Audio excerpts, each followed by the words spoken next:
So the Call of Duty World at War Map Pack 3, it's due out this August. It's going to be a lot like the previous map packs we released, so it's going to be 3 multiplayer maps and a new Nazi zombie level. With our multiplayer maps, the multiplayer DLC in Map Pack 3, we kind of took a real good listen to the community, and a lot of what the community was saying is they don't want so many long-range sniper fests, they don't want short-range SMG fests either, so they wanted bigger maps, medium to larger maps, infantry-based again, let's just stick away from the vehicles this time. We wanted to really focus on that combat we knew how to do. And so with the 3 maps, I think all 3 of them play perfectly.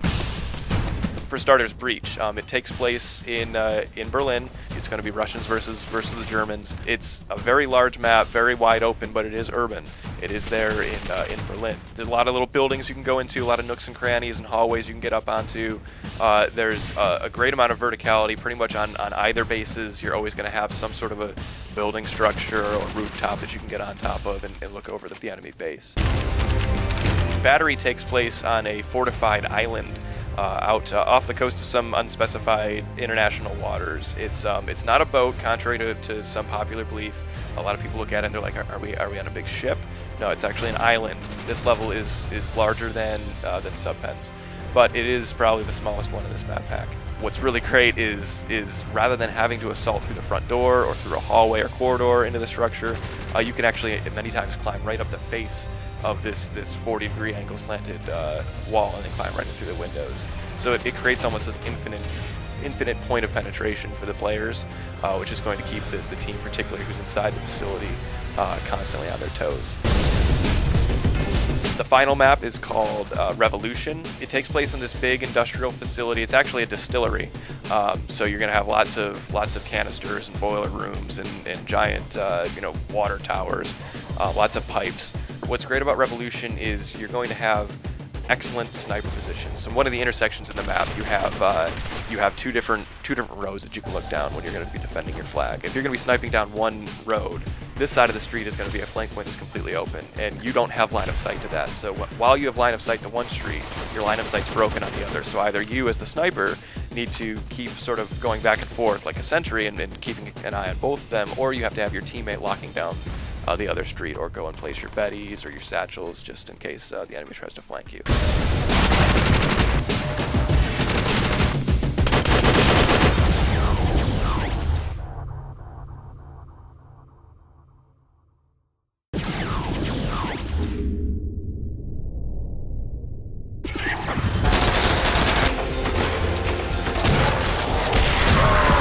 So also in Map Pack 3 is a new Nazi zombie level, Der Riese. It takes place in we call it Zombie Factory in the studio because it is taking place in sort of this factory-like facility.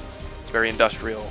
There's a few new key features that we've added to this level. We've added the Bowie knife. It's a new weapon. It's going to cost 3,000 points. It's very expensive, but it's going to be a one-hit kill knife all the way up to some of the medium or higher waves, 15, 16. Some bigger features that we've added to the game are teleport machines. We don't just toss it in and you can just run up and teleport anywhere. There's still some objectives to it. You're going to have to link up the teleporters before you can actually take advantage of them.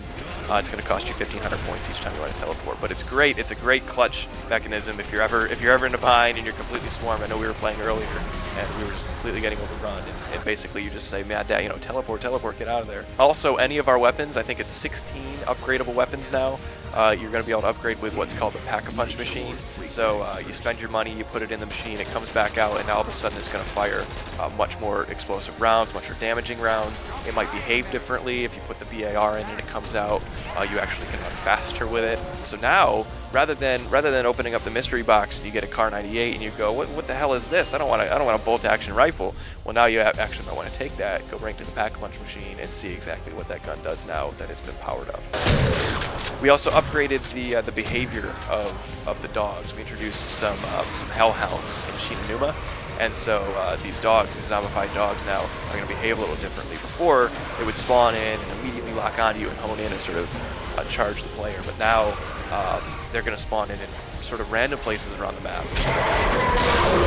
Call of Duty World at War Map Pack 3 is going to be available this August on the Xbox Live Marketplace and PlayStation Store. It'll be 800 Microsoft points or $9.99 respectively.